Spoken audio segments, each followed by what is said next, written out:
In combat sports, karma doesn't play favorites. It hits hard whether you're in the cage, on the mats, or throwing hands bare knuckle. From cocky taunts to jaw-dropping payback, today, we're looking at some of the most satisfying moments of karma across MMA, BJJ, and bare knuckle. Kicking things off at number 1, we have Shinechagtga Zoltsetseg, aka the guy who thought taunting Mark Abelardo was a foolproof plan. Early on, Shenya thought he could use his clearly delusional main character energy to throw flashy moves and taunt Mark into stepping up. But Mark wasn't having any of it. He just waited, like a predator sizing up its prey. Then it happened. Mark seized his moment, took the fight to the ground, and turned Shenya into a human punching bag. And just when you thought Shenya might wiggle out of it, Mark doubled down, delivering ground and pound so brutal the ref had to call it. Moral of the story, if you're going to taunt, maybe sprawl next time.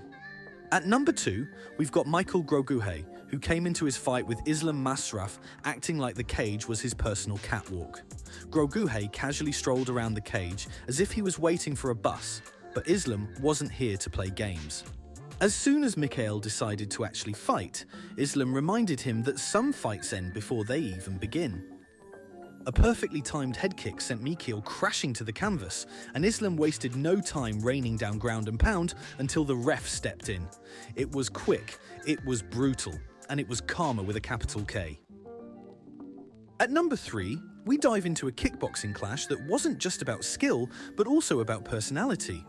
When Cosmo Alexandra faced Niki in one championship, it wasn't just his striking that got attention. Cosmo brought plenty of swagger, but as we've seen before, confidence can quickly turn to karma. As the fight began, we got what started as a clean professional fight. But halfway through the fight, Cosmo's demeanor shifted. Backed against the cage, he started taunting Niki, daring him to engage. Holtzken, ever the technician, didn't take the bait. He delivered a perfectly timed right hand that sent Cosmo stumbling. And if that wasn't enough, Niki followed up with a brutal uppercut that put Cosmo to sleep. Cosmo's taunting turned out to be a terrible idea, and Niki made sure he wouldn't forget any time soon. Did you think you were going to knock out Cosmo inside of 2 rounds tonight? Yes, I said it before in the interviews that my goal was to knock Cosmo out. And I did it. Everything went. At number 4, we have Brandon Lambert, a guy who spent more time hyping himself up than actually training for Gerald Grant. They're going down. I'm walking forward and I'm going to walk through this kid. I'm a grown-ass man. This dude's a boy. From the opening bell, it was clear Lambert was in over his head, doing more talking than punching in a cringe, and honestly, difficult to watch display of combat. Grant would inevitably unleash a combination that sent Lambert crashing to the canvas. The self-proclaimed grown-ass man was left stunned like a toddler opening presents on Christmas Day, except the only present he got that night was a front row seat to his own downfall, wrapped neatly in a perfectly timed right hand. For Grant, it was an expert demonstration in composure and skill. For Lambert, it was a harsh reminder. In the ring, words mean nothing. At number 5, we dive into a clash of grappling titans at one championship, where Cade Roto and Francisco Lo put on a high-stakes grappling match that proved why technique and composure reign supreme in the submission game. Francisco Lo entered this match brimming with confidence, thinking he would do what no one else had: submit Cade Roto.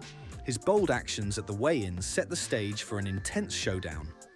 Meanwhile, Cade, the youngest ADCC champion in history, let his accolades and preparation speak for themselves. Calm, collected and unshaken, he entered the match ready to prove why he's considered one of the best grapplers in the world. As Lo pushed the pace, Cade began to systematically break him down, transitioning seamlessly between positions and hunting for submissions, putting on a masterclass in patience and precision, which led to the moment of truth. A perfectly executed Darce choke that left Lo with no choice but to tap.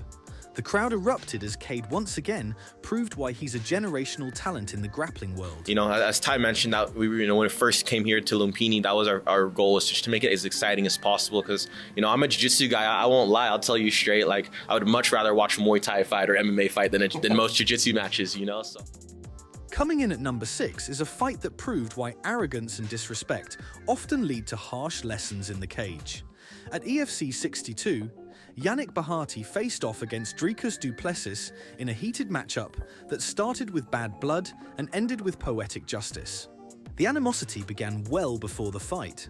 At the press conference, Yannick Bahati, known for his brash attitude, escalated tensions by slapping Du Plessis in front of the media. While Bahati basked in his own bravado, Du Plessis quietly seethed, channeling his focus for fight night.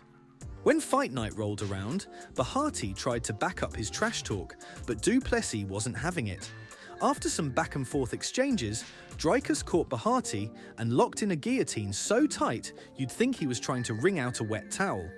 Bahati had no choice but to tap, and Dricus didn't even bother hiding his satisfaction. Karma served, nice and cold. Bahati!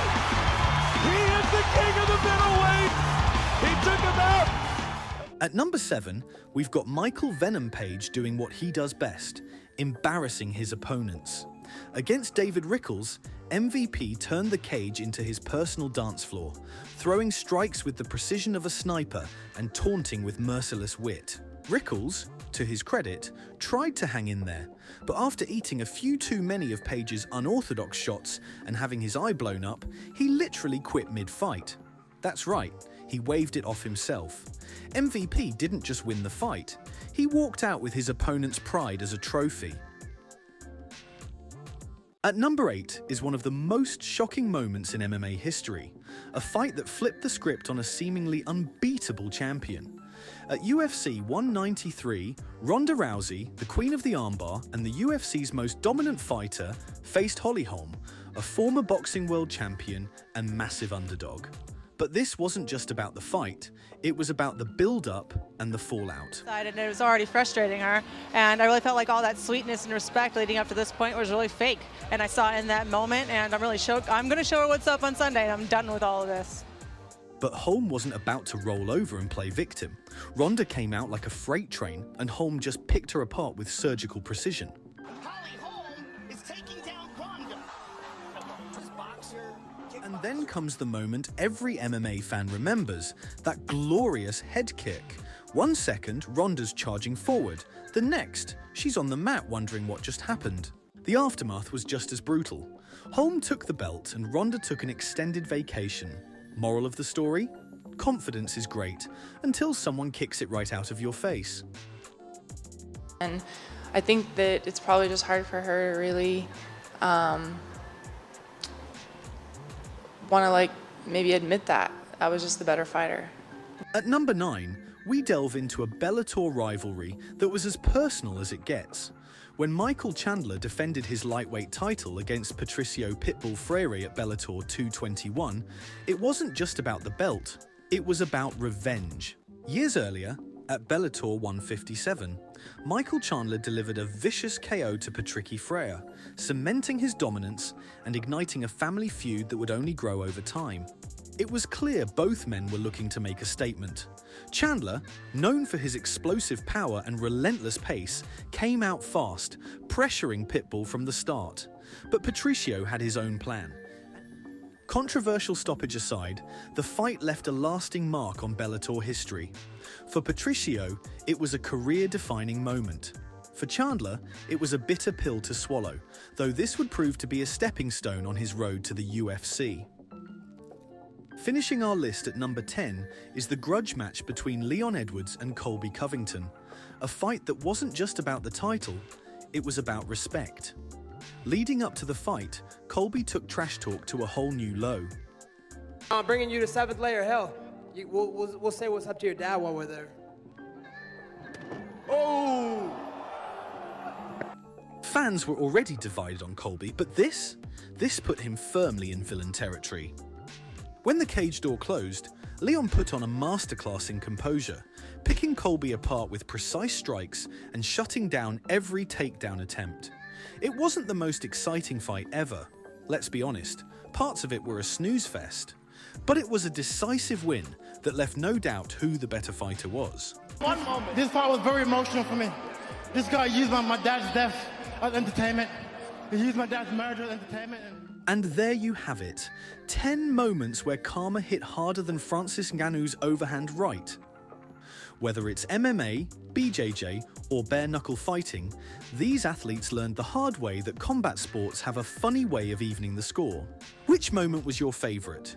Did we miss one that deserves a spot on the list? Drop a comment below and let us know.